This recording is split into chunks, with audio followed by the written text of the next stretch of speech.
Feira está de volta à nossa sala de emprego. Vamos falar sobre concursos. São mais de 70 com inscrições abertas. E você vai ver que a prova de português é uma das que mais reprovam. Não é isso não, Verusca Donato?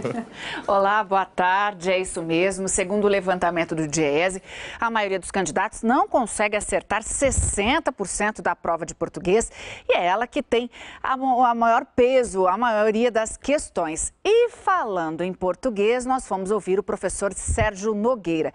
Ele gravou uma participação especial aqui pra gente, para o Jornal Hoje. Mostra pra gente quais são os maiores erros cometidos pelos candidatos nessas provas. Na língua portuguesa, o normal é o sujeito vir na frente do verbo, mas nada impede a inversão, ou seja, o verbo no início, antes do sujeito. E aí que está o perigo. Há uma tendência, principalmente na língua falada, de se deixar o verbo no singular.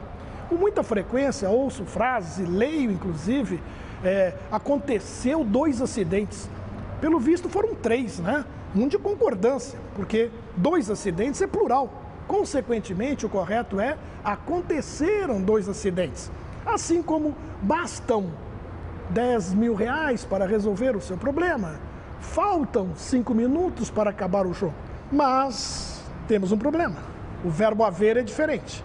O verbo haver, quando usado no sentido de existir e acontecer, ele é um verbo impessoal. Isso significa que ele não tem sujeito e, consequentemente, só pode ser usado no singular. Se, por um lado, aconteceram 2 acidentes, por outro, o correto é houve 2 acidentes. Essa história de houveram problemas, nem pensar. Machuca o ouvido, não é mesmo? A gente vai falar agora, então, a gente vai para uma aula de reforço de português. A gente conversa, então, com a repórter Ellen Sacconi, que está nessa aula de reforço de português, não é mesmo, Ellen? Boa tarde. Qual é a maior dificuldade que os candidatos, os alunos têm aí nessas provas?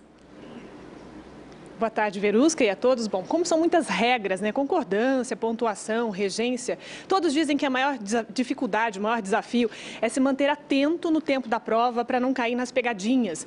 Por exemplo, a palavra bastante, ela pode ir para o plural em alguns casos, ficando bastantes pessoas, que sou estranho, mas é a regra, se não fizer, vai errar. Por que é tão difícil, professora? Na verdade, não é tão difícil, mas é que as pessoas estão muito acostumadas à linguagem informal, à linguagem do dia a dia, e acreditam que o concurso também traga essa linguagem. E, na verdade, não. É a linguagem padrão que vai ser cobrada nos concursos. Então, quando o aluno vem para a sala de aula, ele começa a verificar que a gramática traz algumas informações que ele não teve contato. Então, parece um pouco difícil, mas não é tanto. Ok, muito obrigada, Verusca. Obrigada, boa tarde. Então, a gente conversa agora aqui no estúdio com o professor Francisco Fontenelle, que é diretor pedagógico e especialista em concursos públicos. Quando é que o candidato deve se preparar? Antes ou depois do edital publicado? Boa tarde, Verusca. Com certeza absoluta, antes do edital ser publicado. E é fundamental que ele conheça minuciosamente o edital, principalmente na parte do conteúdo programado da sua disciplina, ponto a ponto de cada disciplina, o que é cobrado. Professor, uma perguntinha aqui da Sandra. As provas dos concursos seguem o mesmo método de preparação das provas do vestibular? As perguntas são parecidas? Sandra, boa tarde. Com certeza existe uma similaridade muito grande. As perguntas são elaboradas buscando a complexidade, certo? Cobrar uma certa complexidade de cada tema para que os candidatos tenham condições de realmente mostrar o seu nível de conhecimento de cada disciplina, de cada assunto. Então, existe sim uma similaridade muito grande com as questões que são aplicadas nos vestibulares. Seguindo essa Sandra, os concursos públicos também têm aquelas pegadinhas do vestibular? Com certeza absoluta, velho.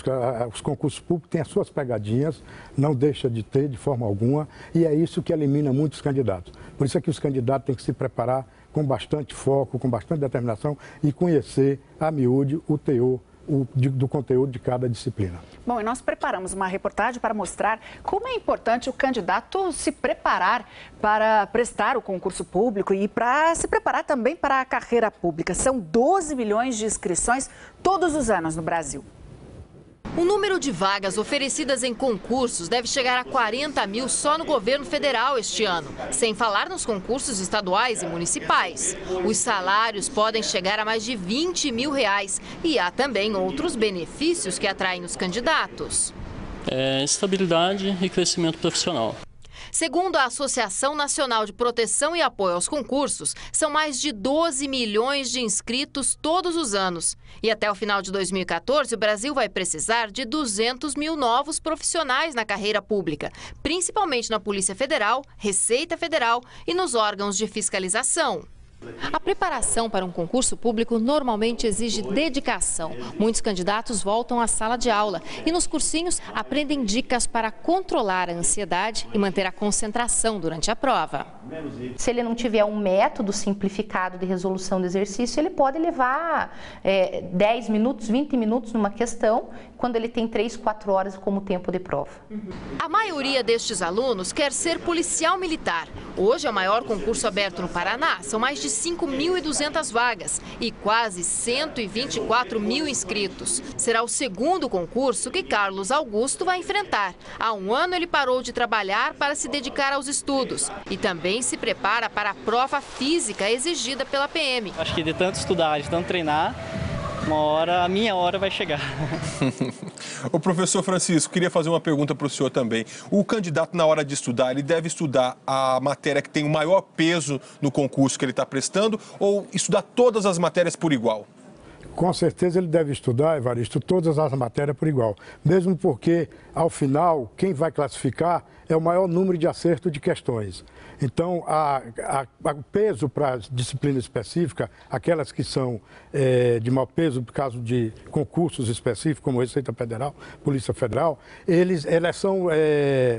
Para quê? Para determinar o mínimo que ele tem que fazer de performance naquela prova. Mas o que classifica é o maior número de questões de acertos possíveis na sua prova. Essa conversa com o professor Fontenelle continua na internet. Nós preparamos também para a internet um teste e um material exclusivo para você. E a gente encerra hoje a Sala de Emprego com mais dicas do professor Sérgio Nogueira. Na redação, não há necessidade de um vocabulário erudito. Se a pessoa está confusa, nada de dizer que ela está obnubilada. Simplicidade é você adiar em vez de procrastinar ou postergar.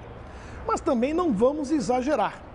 Essa coisa de ficar usando a palavra coisa toda hora é de uma pobreza muito grande. Isso aí prejudica muito a nota de vocês. A palavra coisa, como diz um amigo meu, substitui qualquer coisa e no fundo não diz coisa alguma. Se o jogo foi muito bom, o jogo foi espetacular, não uma coisa espetacular. Se o trânsito está engarrafado, não está uma coisa complicada. É muita coisa para todos nós.